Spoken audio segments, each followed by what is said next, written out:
Live from the Student Union on campus, this is Goldmine Live. Your weekly all-access pass inside Charlotte Athletics is brought to you by Ortho Carolina. Proud to present the 2018 Charlotte 49ers football season. Bojangles, it's bow time. Harris Teeter, where 49ers fans shop for groceries. University Eye Associates, excellence is eye care. And by Wells Fargo.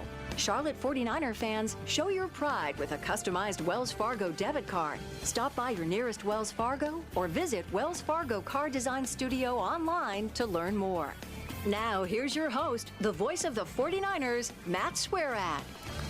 Hi, everybody. Welcome to Goldmine Live here at the Student Union today, back on campus. Talking Niner football, coming off a big win this weekend against the Golden Eagles of Southern Miss, winning 2017. As always, joined by head coach Brad Lambert and Al Wallace. And, Coach, on this Monday, it's certainly a great Monday for Charlotte sports fans. Panthers win yesterday. The Niners win on Saturday. And that was a really nice win for your team against Southern Miss.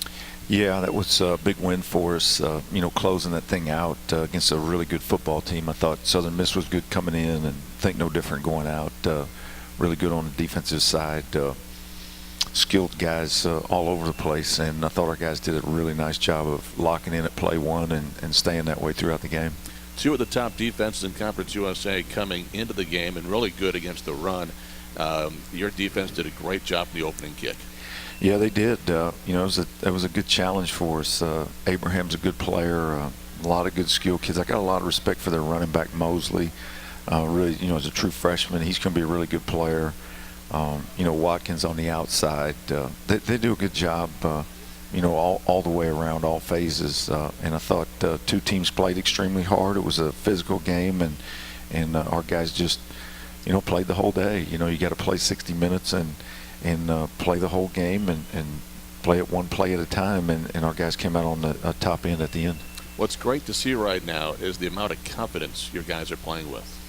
Yeah, I think so. I think we're a confident team. They've done a good job all year of preparing, from March all the way through, and then we add pieces throughout the year to our team, and it's a confident group that's prepared hard, and so hopefully that can continue. Got a tough 4-game stretch, starting this Saturday at Tennessee. So we're going to have to be on point for sure.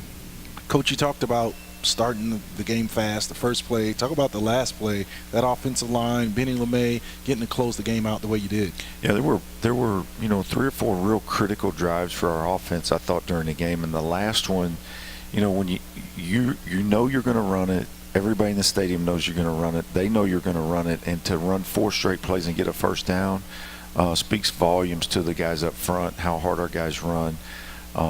They just did a nice job there at the end and handled the clock the correct way and thought it was a huge drive to close the game out. Yeah, been so good at home, Coach. Talk about the home crowd and what that does to the players on the field to get everybody going. Yeah, just a huge level of comfort, I think, for the guys to be at home and know what the routine is and the expectation. And we've always wanted to play well at home. We haven't always done that, but I think our guys are really clued in when we're in our locker room and on our field, and so it's been really nice.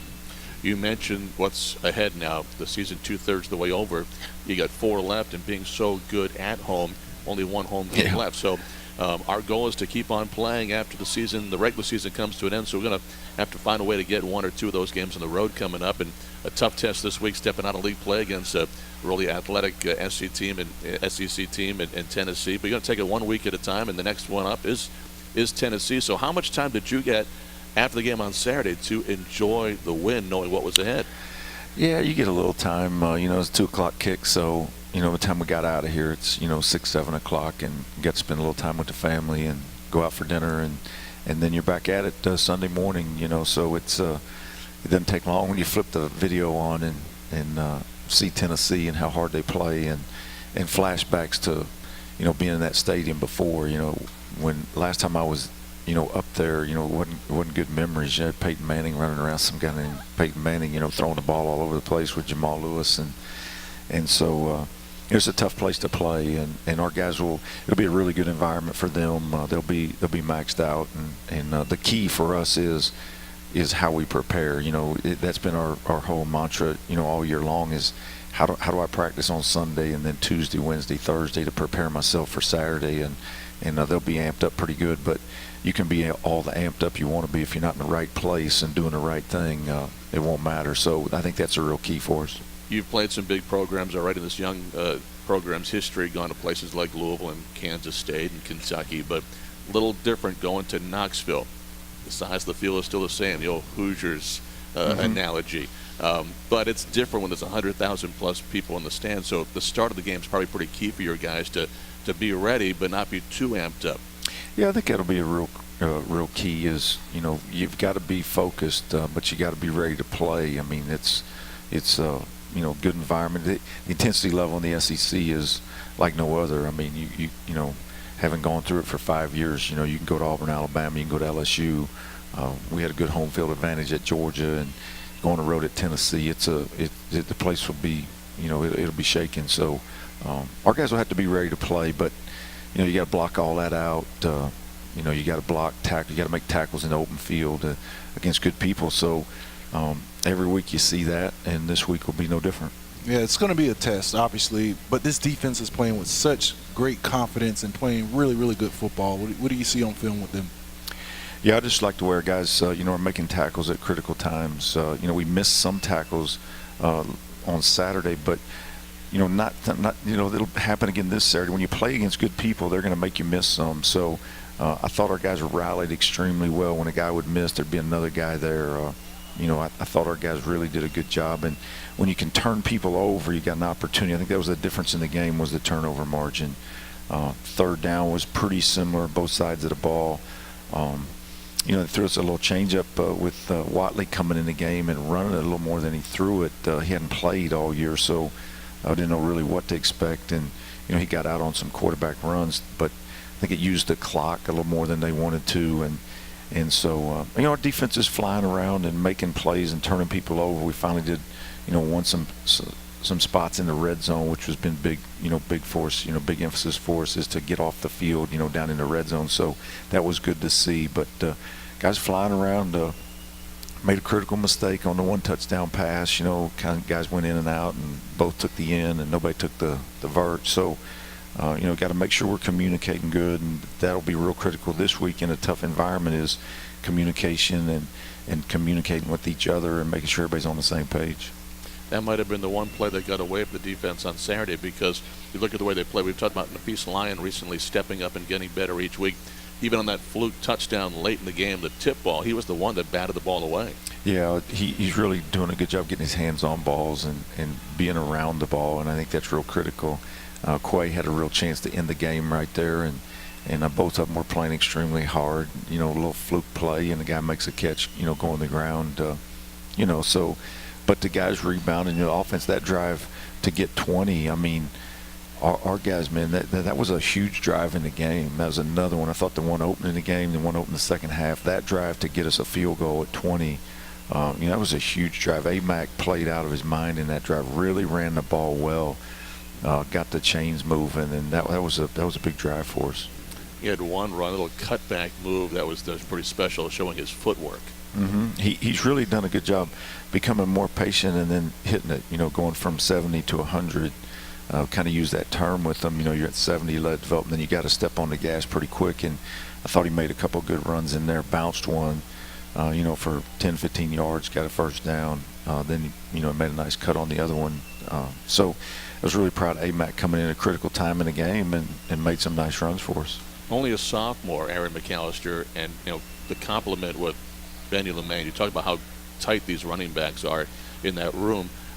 Learning from Benny, because we've talked about Benny's patience, kind of taking that extra moment, looking for the hole, and then plowing through. Yeah, no question. Those guys have really complemented each other, and they're learning from each other. And I thought Benny really did a nice job running through some contact, and those guys are playing at a high level, and we're going to need them to. Of course, we lean on them quite a bit, so we're going to have to continue that. You mentioned the offensive line, and then Cam Clark's going to be our guest later in the show today, and this offensive line is getting better each week. Yeah, they're really coming together, and Cam was actually our offensive player of the game this week. He's been playing extremely well the last 3 games. He's really upped his game, and Having Nate back has helped. We've got to continue that. We still make some mistakes in there, but I think protection is going to be real critical this week. These guys will bring them from a little everywhere, and they're pretty powerful when they come. So, got a big defensive front. Seeing if we can block them, get some movement. That'll be the trick this week. A lot to talk about here until 1 o'clock with the Student Union. If you're on campus, come on by, and we'll talk about what's coming up this week. That's Tennessee on Saturday. Then it's off to Marshall before one more home game on the 17th of November against FIU. We'll finish things out on the road this year with the final game at FAU. This is Gold Mine Live. Niner football coming up more in a moment on the Charlotte IMG Sports Network. If you want a car from a company that's been building them for 115 years, get a Ford. If you want Waze and Amazon Alexa compatibility, get a Ford. If you want a car that doesn't have any of that, get anything but a Ford. Otherwise, you're gonna want a Ford. Right now, get a 2018 F-150 with 0 for 72 or $11,790 in total savings, only at your Carolina Ford dealer. And welcome back to Gold Mine Live here on campus today in the Student Union. Niners football getting a win on Saturday, getting past Southern Miss here at home. 20-17 was the final score. Anybody that happens to be in the rotunda right now wants to ask Coach a question, or Al, just feel free to come on up here. Tom Whitestone with the green shirt on has some pieces of paper. Write the question down. We'll be happy to ask Coach or Al, and we'll get that answered for you before the show wraps up at 1 o'clock. I want to also congratulate 49ers men's cross-country standout Tom Nobles, who won the Conference USA individual title this weekend, and he led the Niner men to a runner-up finish in Conference USA. So congratulations to Tom Nobles and the men's cross-country team this past weekend. Men's soccer won on Saturday night as well. They'll be hosting the conference tournament coming up, so make your plans to come out here and cheer on the Niners during the Conference USA tournament on campus as well. Coach mentioned the win against Southern Miss, and it probably wouldn't have happened without the play of your senior linebacker, Juwan Foggy, and what he's been doing is unbelievable. Had another pick six. This one went for 79 yards, the last play of the first quarter. He now has 6 interceptions to lead the nation. He's having a great senior season. He really is. He's really locked in right now, and I think Glenn's doing a good job of putting him in positions, kind of playing him all over right now. He might be deep, he might be blitzing, he might be coming off the edge, in the middle. We're playing him to the strong side, to the weak side. We're kind of moving him around a lot. He's really been locked in and being in the right spot and reading quarterbacks and studying film and preparing and knowing, tendencies in certain situations. So I've been really proud of Juwan and what he's doing this year and helping our team win. Kind of a little hybrid position almost, just kind of all over the place. And I voted for him today, the Monday morning vote for the Conference USA Offensive, Defensive, and Special Teams Player of the Week. He's got some competition, though, because at Middle Tennessee, Reed Blankenship had a pretty good game, too. He's a good 17 tackles, touchdown, going back 100 yards. So we'll see if we can get those votes in for Juwan. It would be the second time you'd won it this season, but really playing well. But so many guys playing well. Al was talking about our defense all day the other day, and how about Ben DeLuca, the big hits that he's making? Yeah, that was a big hit on the sideline over there off of a double move. They went double move on the corner and really beat DJ, and it's amazing when you watch the video how much ground Ben covered to make a good legal hit over there. He didn't go head to head. He didn't attack the guy high. He didn't launch. He really put his shoulder right in his chest and knocked the ball out. I mean, that was a huge play in the game because puts them behind the chains, keeps the clock moving, all those things. Ben's playing at a high level. I was really proud of Tyler Fain. Just a guy that's kind of what the way football used to be when you come in your red shirt, you don't play as a red shirt freshman, you just keep getting better. You don't play much as a red shirt sophomore, then all of a sudden you start as a red shirt junior, and here he is in his red shirt senior year and playing extremely well up front for us and got a couple sacks on Saturday. So I'm really proud of him as well. There's a lot of guys that doing things like that, but Tyler is doing a good job. Ben played well for us. Coach, we kind of get a bird's eye view on those road games, sitting on the airplane, and we talked about a bunch of those guys like Ben DeLuca and Juwan Foggy, watching film on the plane. Talk about how much the preparation goes into it with making plays when the opportunities show themselves. Yeah, I think it's critical, and of course technology's really changed everything, because now guys, unlike when you and I played, you had to be in the office watching video. Now they can watch it on their phone, their iPad, so they always have access to video now, and that's kind of the age we live in. It's a video age, so the guys, they have access to it, and they're really doing a good job of watching video a lot and being on their phone and on their iPad and on their computer pretty much all the time watching video. So I think it's real critical, and guys got to be dedicated to doing it so they know tendencies and know where they feel like the ball's going to go in certain times. But guys have done a good job of it. Yeah, Fain and Timmy Horn are guys that probably don't get as much recognition for what they do. We see a lot of the plays made on the back end, and those linebackers are running around. But talk about how important they are in the middle of the defense with getting push up the middle of the field. Yeah, critical. I think all those guys up front, Alex, Tim, Tyler, they've really done a good job of getting guys on the move from a quarterback standpoint, so they can't just stand back there and throw it. They've done a good job of that, and we'll have to continue that as we move forward. But those guys have been critical in the play defensively. You know, I think Alex is leading us in tackles for losses. So those guys, Timmy got something that doesn't show up in the stat roll for Timmy, but got a holding call. You know, on that last drive was really big. Guy had to hold him, or he's going to make the play, and put him behind the chains, and the clock kept moving. And so there's little things in there that they do all the time that are real critical to our success defensively. Alex Highsmith, you mentioned tackles for loss. He had 2 more on Saturday. And one thing we've noticed too is even just getting back in the backfield and stringing plays out. You know, Abraham 2 or 3 times in big down situations kind of gets strung out and nowhere to go, and you guys kind of got the boundaries and stopped them. Yeah, I think it's those are critical things. You want to keep the ball running east and west if you can. It's one of the problems we'll have this week is, that Tennessee's got some guys that can really get north on you. They like to use the perimeter, but they've got athletic guys that can really get the ball going north on you. So it's going to be critical again this week. We try to string those plays out and make tackles in the open field when we have the opportunity. You got a lot of pressure on the quarterback too in the first half, and then what were some of the differences when Watley came in? Someone you hadn't seen, and certainly a different type of quarterback, and looked to run first, and had some success doing it. But when you had to, it's almost like the bend but not break mentality. You stopped him. Yeah, I think that was real critical. But the difference was they had a lot more designed quarterback runs for him. And they wanted to get him in the flow of the game, I'm sure, because he hadn't played. And then when he did throw it, if he didn't see it right away, he really just took off. And we were still kind of in coverage mode, because of Jack. So I think he kind of sparked him a little bit from a running standpoint, and I think that's what got him going. Health-wise, how's Victor Tucker today? Maybe a little hamstring issue? Yeah, Vic will be day-to-day. I mean, he's so beat up right now. I mean, whether you're talking about his ankle or his, knees and hamstrings and shoulders. The guy's just beat up. He's just been kind of a warrior for us. So we're just kind of going day to day with him and see if he can practice tomorrow. He's been in a red shirt, at practice for the last 3 weeks. So he's a tough guy, though. That's been the kind of the impressive thing is how tough he is and how bad he wants to play, and that's what you want in all of them. I mean, he's a guy he's playing through a lot of pain right now, and hopefully we can get him by the end of the week where he's ready to go again.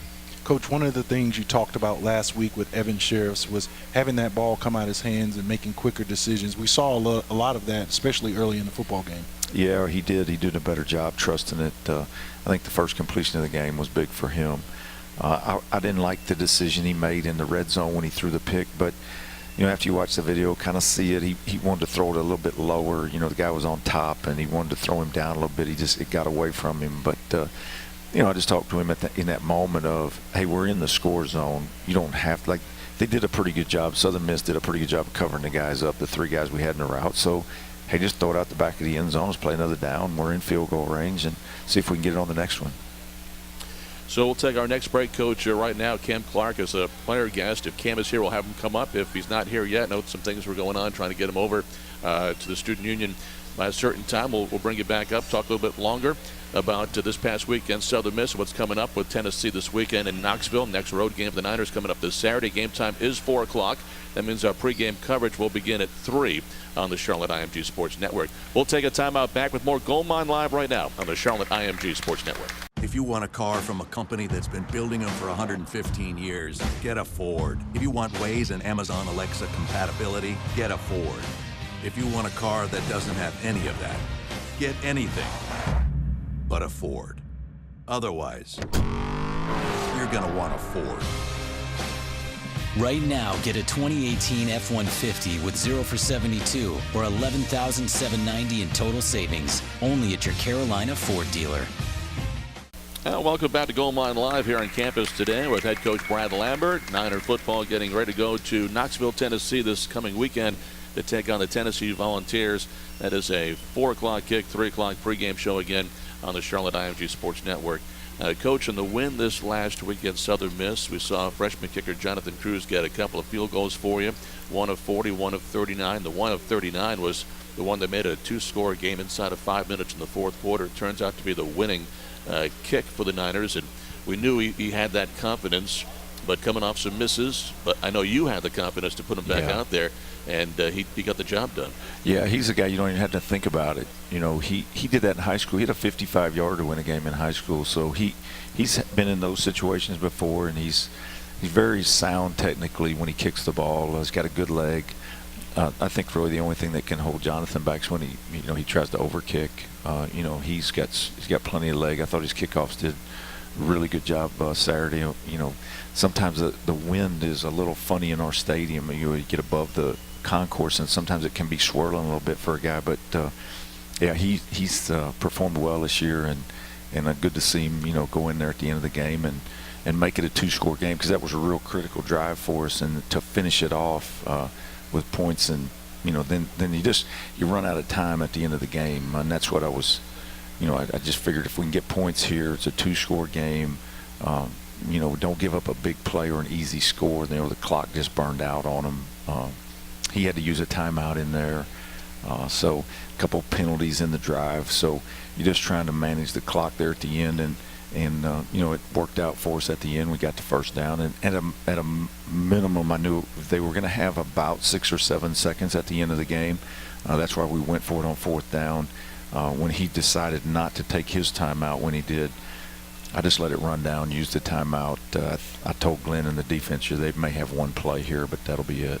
Coach, how do you handle the kickers in those situations? Jonathan Cruz, do you allow him some time by himself pre-kick, or you just? Yeah, I don't even talk to him. I talk to him during the week, and we look at his video from a plant foot standpoint during the week. But I don't even bother him during the game. Just try to encourage him. Congratulate him when he does well. He's really got a good look in his eye, and as does Kyle. Kyle's a confident guy. We like to get him on the move to punt the ball. Right now, it's working out a little better for us. So, but those guys do a good job. They're pretty focused throughout the week, and Jonathan's really focused. So he does a good job. And getting more comfortable together, because of injuries, Kyle Corbett is his holder, and it was the first full week of working, knowing I'm going to be your holder. Yep. And it worked out going 2 for 2. Plus, you mentioned the kickoffs and how big that has also been with Cruz knocking him to the end zone.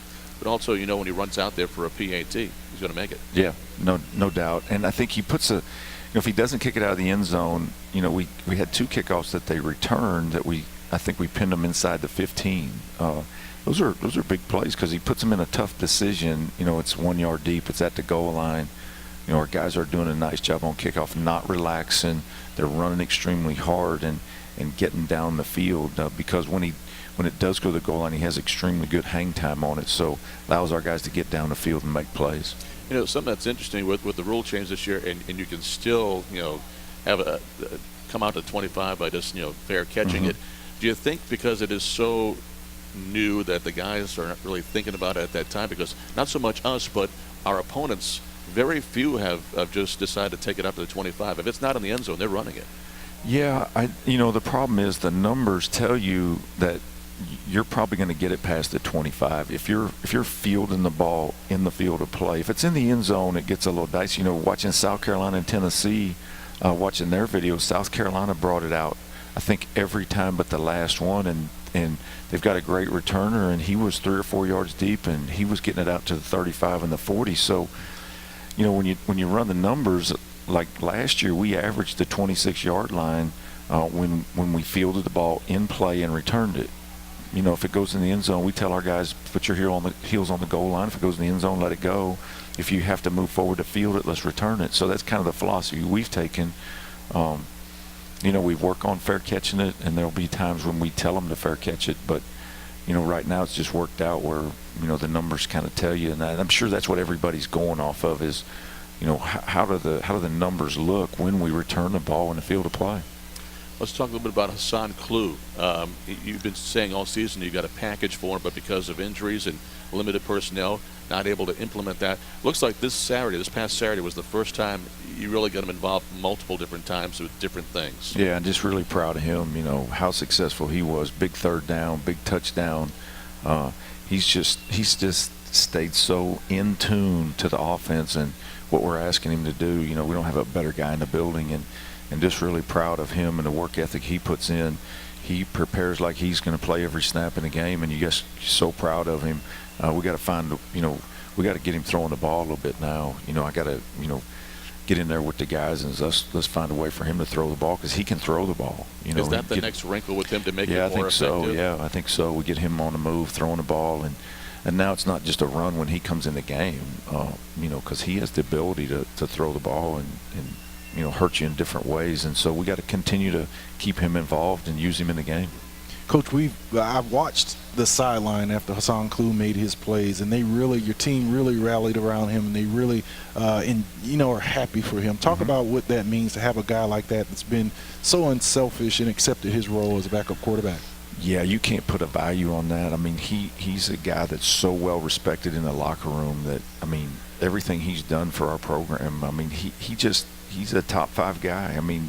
Everything he does from a student, he's the ultimate student athlete, and the way he prepares, like I said, he just does a great job preparing, and so when he has success, man, everybody in the building's fired up for him. Because he does it the right way in all aspects of his life, and so just been really proud of him, and we need to continue to build on that because he is an electrifying guy when he gets in the open field. He has a chance to make things happen for us.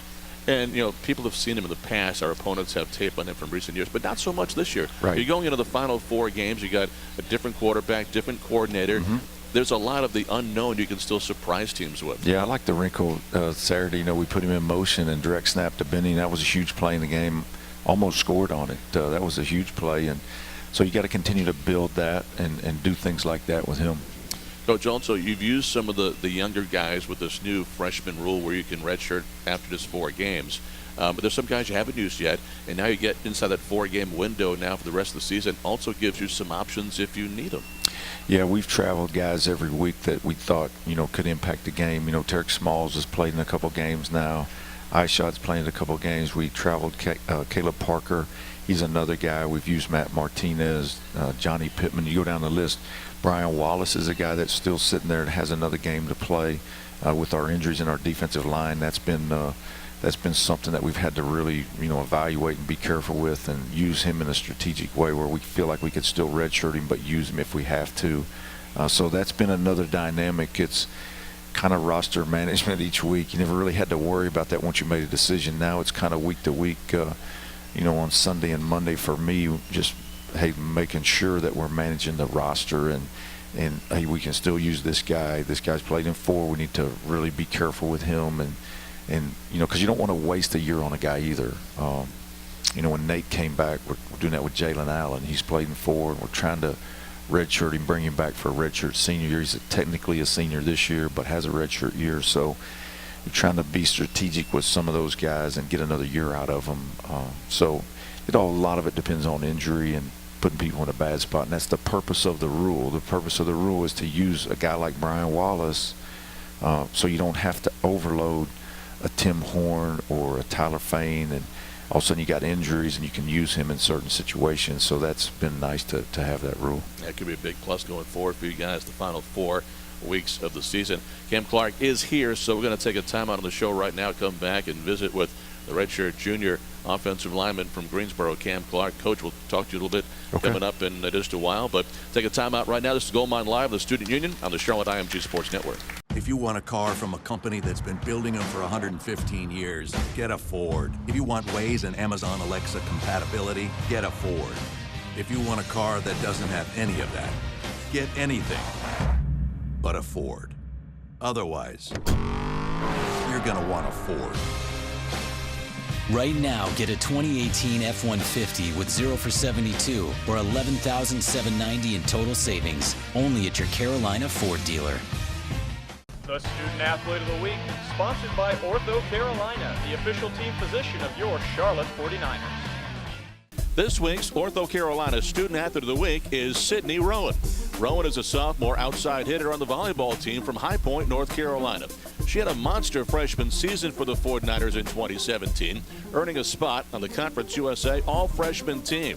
In 2018, she posted a season-high 14 kills against USC Upstate and is third on the team in kills per set and dinks per set.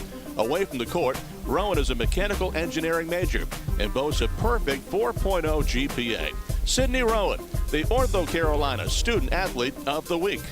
This has been the Ortho Carolina Student Athlete of the Week, brought to you by Ortho Carolina, the official team physician of your Charlotte 49ers. Welcome back to Gold Mine Live here in the Student Union with Al Wallace on Matt Swarad. Coach Lambert stepping aside for a moment, and we bring in offensive lineman Cam Clark, redshirt junior from Greensboro, just up the road. And Cam, good to see you on this Monday. How are you? I'm good, and you? Doing great, and I'm sure you guys really enjoyed the post game on Saturday. What was that like, getting the win against Southern Miss? The way it happened, kind of taking care of business, the O-line at the end. Getting it done, getting that last first down to run the clock out. It was a key win. We came out real strong in the first quarter, the first half. Offense, we really couldn't get anything going in the first half, but the defense has stepped up for us, and they were making a lot of plays. Like I said, we were pushing the ball a lot, but a lot of times we weren't getting points off those drives. But like I said, DeLuca stepped up, got a pick. Foggy had 2 picks. The defensive line, the front 7, they were getting after the quarterback pretty good. So the momentum on the sideline was good the whole game, and we just knew that we just had to keep chipping. Like that's what Coach Selfo kept telling us, just keep chipping, keep running the ball. Is that it's going to end up breaking. And then A-Mac and Benny did a great job coming in and just they found the holes. We tried to create them and they just hit them. And after the first down, they couldn't. It just ended up breaking. Going into the week, you guys had a lot of respect for Southern Miss and what they've done on defense, much like our defense, one of the top ones, especially against the run in Conference USA. So what made you guys so effective on Saturday? Well, we knew that they were the #1 defense in our conference, but our game is to run the ball, is line up and run the ball for 4 quarters. And it might not work the first quarter, it might not work the second quarter, but we know that if we continue and keep trying to chip away, like they just say, just keep chopping one play at a time, that it was going to end up breaking. And we're confident in our ability. We feel like we have a pretty good offensive line when all of us on the same page, and we're confident in our backs and the play calling. So, I mean, that's just what we're going to do. We just run the ball. So that's something that we're trying to create and establish it. You guys have Nate Davis back. It's really the full group that you expected going into this year. Talk about how close you guys are as a unit. Yeah, Nate, that's my dog. Like we like best friends. It was hard having them missing those first 4 games, but like I said, I feel like we're so close because of how hard we worked together this offseason. It wasn't easy. A lot of runs, a lot of weights. We a lot of film, a lot of extra stuff that wasn't required of us that we did. So when we don't play well, it's kind of like wow, like we really letting all our hard work go to waste. So.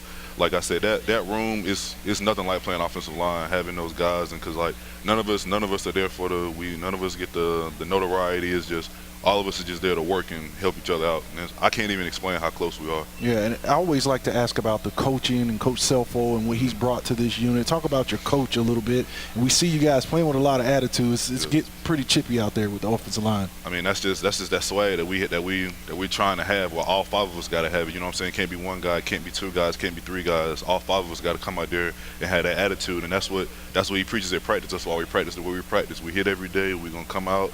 And like I said, you got to practice how you play, so we got to finish your practice. And a lot of times it might get chippy at practice or whatnot, but that's just that swag that you got to have because in those trenches it's just you and that man against you, and you got to have that swag and just you can't let up. Yeah, I'm an old guy. I don't want no more of that. Oh, Y'all doing a good job. Yes, sir. So you start the first half of the season, the first 6 games, and Chris Reynolds your quarterback. And now you've got Evan Sherris when Chris goes down. What's the change been like? You guys are working together now going into your 3rd game, 2nd full game.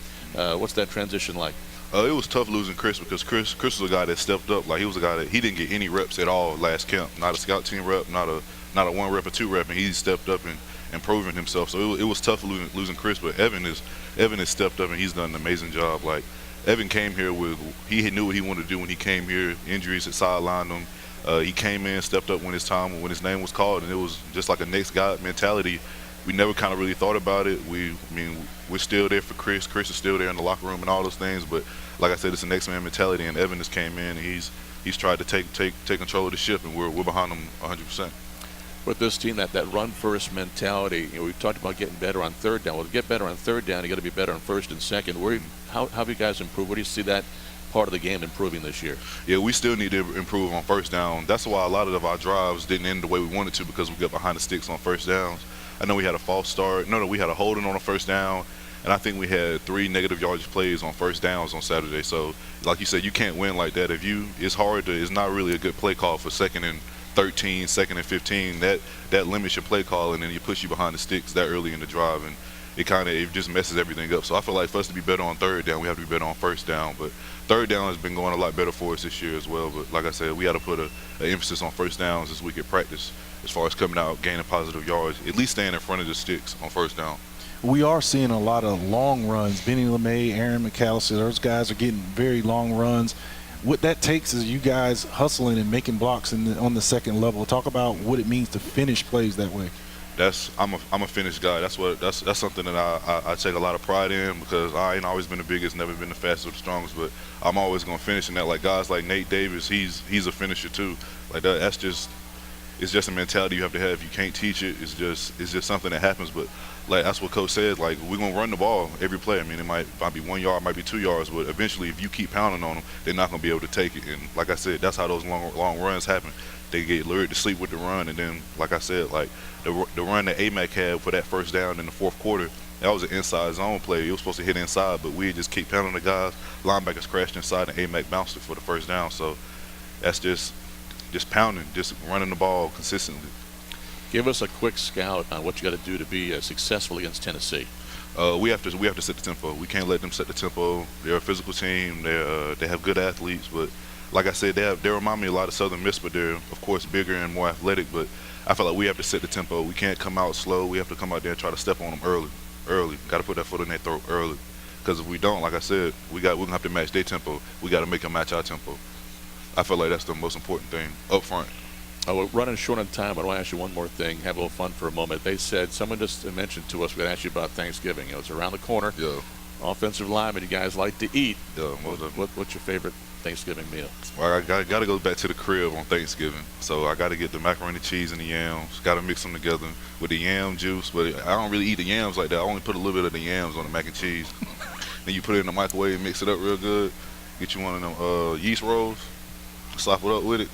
That's the go-to every time. Be nice. After that, we go down to FAU, get a win down there, then go bowling, right? So yes, sir. Get a big old finish this season. Most definitely. Cam, thanks so much, man. Yes, sir. Thank you. Cam Clark's been our guest. Back with Coach Lambert coming up more. Gold Mine Live at a moment on the Charlotte IMG Sports Network. If you want a car from a company that's been building them for 115 years, get a Ford. If you want Waze and Amazon Alexa compatibility, get a Ford. If you want a car that doesn't have any of that, get anything but a Ford.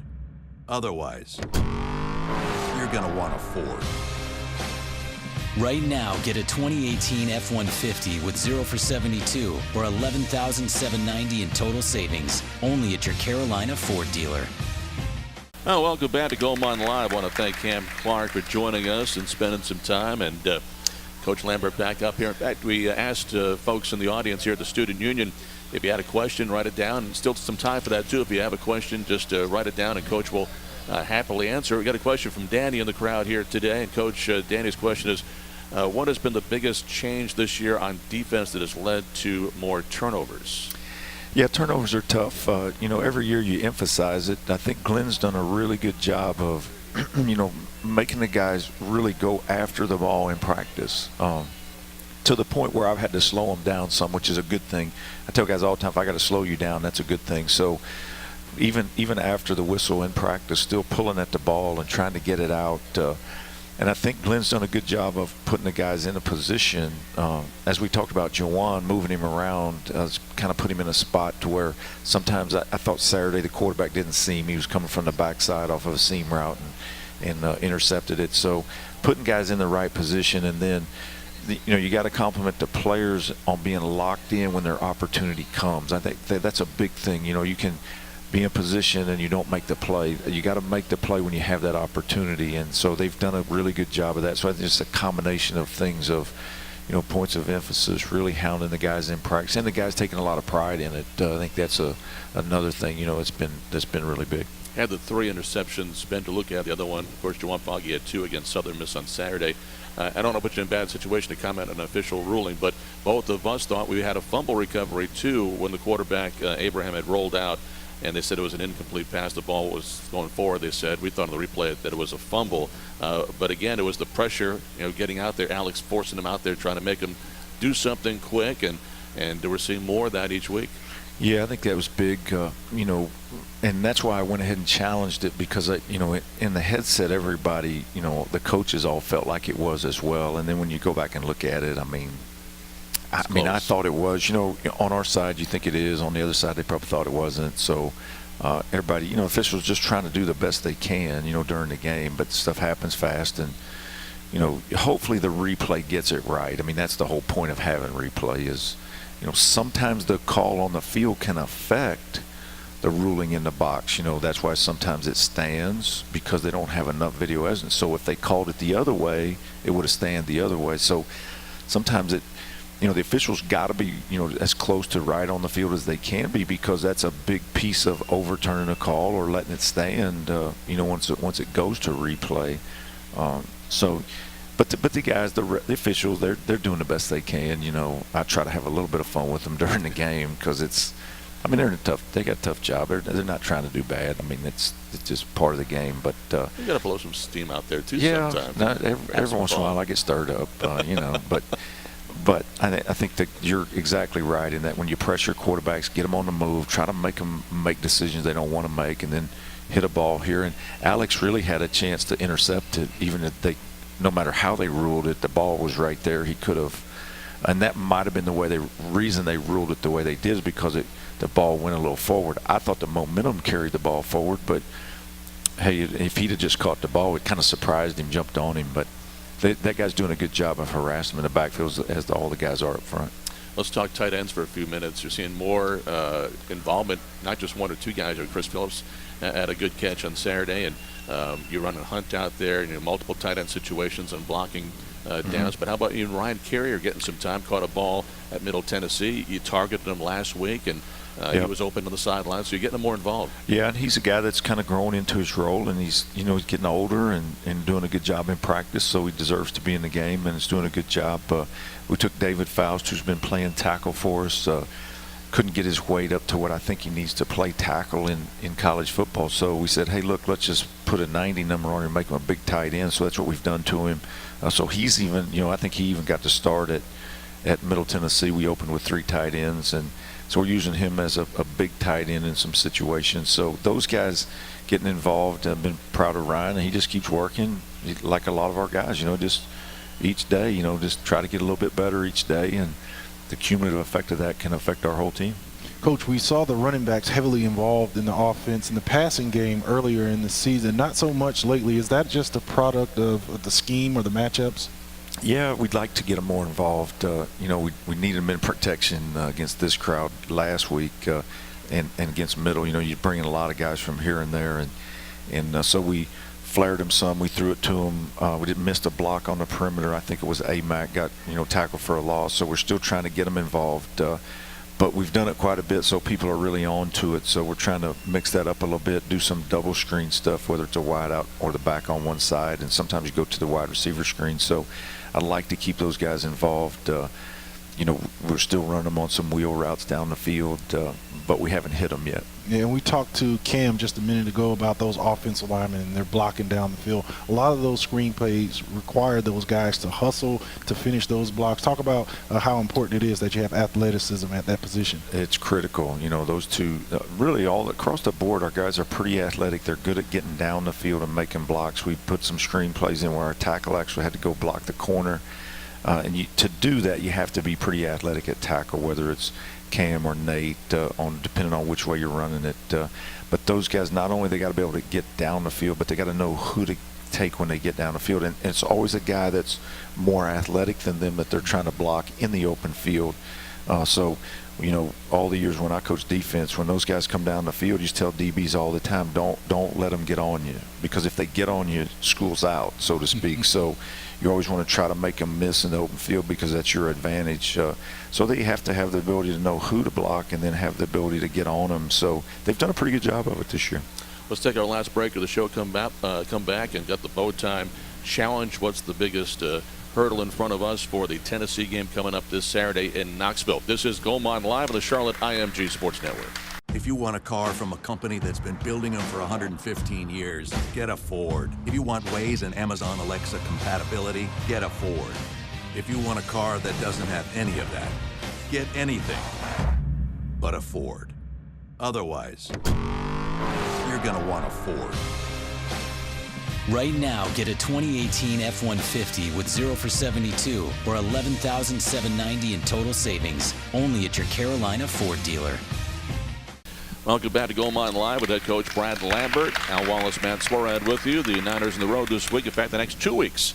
They take on Tennessee and Knoxville on Saturday at 4 o'clock in the afternoon, and then head to Huntington, West Virginia on the 10th of November to take on the Marshall Thundering Herd before they're back home against FIU on the 17th, their final home game of the season.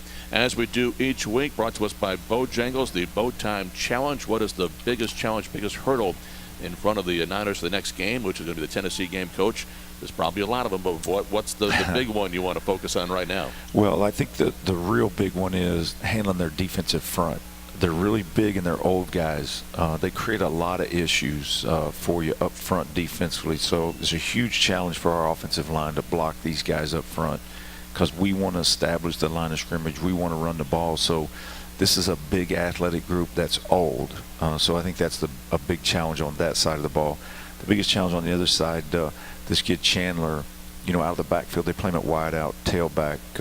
He's maybe the fastest player we've played against this year. I think he probably will be, you know, once we get in the game. And then their two receivers are really big, you know, Callaway and Jennings. They're just, you know, 6'2" and 6'3". I think Jennings is 220 pounds. So they big physical wideouts on the perimeter, and they like to get the ball on the perimeter with their screen game. They did a nice job against South Carolina with their rocket screens, getting the perimeter, you know, getting the ball on the perimeter and making yards that way. And they'll move Chandler, they'll move him around a lot. So that'll be a big challenge. They're a little bit young in the offensive line. They've got one offensive lineman that's going through some medical issues, so they've had to pull him out. I think he's got some blood clots. So you know, I feel bad for him, because he's kind of been battling this maybe for a year or two, and really good player. So I think he'll be out. But their offensive line's a little bit younger. They're pretty big guys and athletic. So I think, but dealing with that perimeter and this running back is going to be a real issue for us defensively. New coaching staff this year in Knoxville. They're coming off a tough loss at South Carolina, a 3-point loss. They got Kentucky after us. What did you see in that game? You probably watched it once or twice already, the South Carolina game that got the Gamecocks over the top. Well, the thing that jumped out on the video is how physical the game was. I mean, it was at South Carolina, and both teams were just knocking the dog out of each other. I mean, it was a really physical, what you expect in an SEC game, you know, a division game. And they can't just come off the Alabama loss, which they didn't. You know, Alabama kind of jumped on them and you know, scored a lot of points on them. So I think they really had a good week of practice and came out, played extremely physical against South Carolina, had a chance to win the game, and you know, give South Carolina credit, won it there at the end. But it was a really physical game to watch. So I think that'll be us coming out and matching that physicality. I think Coach Pruitt's really done a good job of establishing how they want to play, and it's going to take them a little time, and you know, we're going to have to show up and play really physical football, I think, at their place. Coach, we talked a lot about the setting for this football game and the SEC competition. What is the mental preparation like going into a ball game like this? Yeah, I think it'll be similar to the App game. I think our guys will be ready to play. You know, they'll look forward to these opportunities. You love to play in these games, and you love to play in big games and in big venues. So I think, you know, key for us is preparing, because I think warrior meter, their intensity meter's going to be plenty. It'll be maxed out. So I don't worry about that piece. The piece I worry about is, hey, we got to prepare and make sure we're in a position to make plays and make them when we have that opportunity. Coach, thanks so much. Always enjoy it every Monday here. Great win against Southern Miss, and safe travels. You guys are going to bust to Knoxville before flying back, so safe travels up there, and we'll see you in Knoxville, Tennessee. Okay. Thanks for having us, guys. Appreciate y'all. Right. Al Wallace, Matt Swarad, Coach Lambert, and also, of course, Cam Clark, our guest earlier today. Thanks so much for tuning in, listening, and watch it throughout the week on charlotte49ers.com, the replay on the video side. We'll see you on Saturday. Knoxville kickoff at 4, pregame at 3. So long, everybody.